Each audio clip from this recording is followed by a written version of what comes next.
think climate justice means equal access to clean air, clean water, clean soil.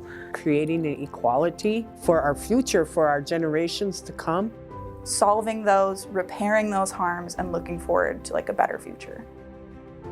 As long as environmental injustice impacts frontline communities more than anyone else, those are the voices that need to be heard in our democracy. Democracy is really about engaging with the decisions that shape your life. We have a fossil fuel industry that is fanning the flames of climate change. It's impacting the world and our local communities in all kinds of ways that we can name. This cohort has allowed us to just leap forward and see what we could make possible in our communities.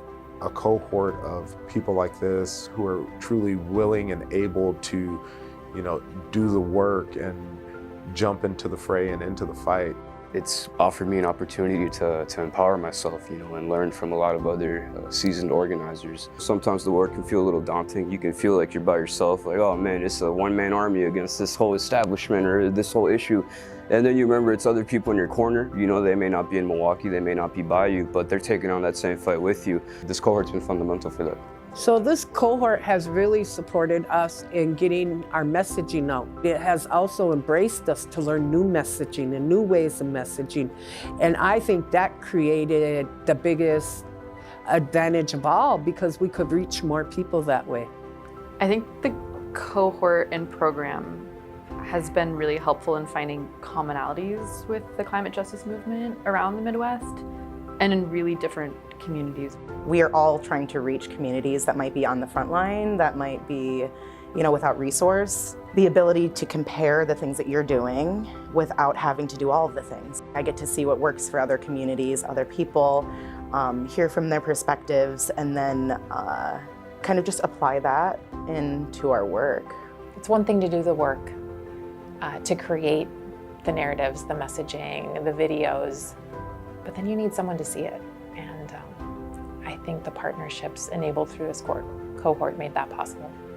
It's great to see that there are other folks doing the same kind of work. We're all moving towards a common goal, and there's definitely a sense of unity and people power in that.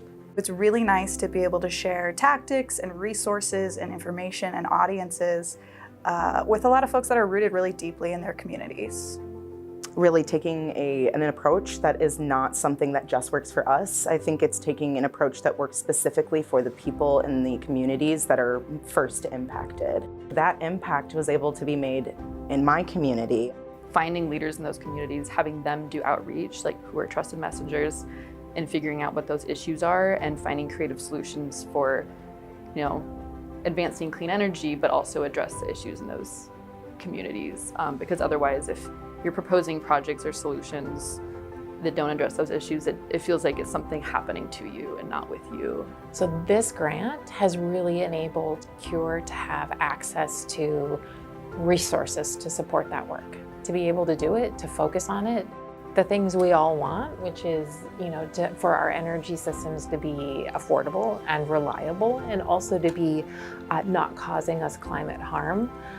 The things we want are possible and beneficial. The stories that demonstrated people cared about this and that they were willing to be mobilized to vote because of climate justice.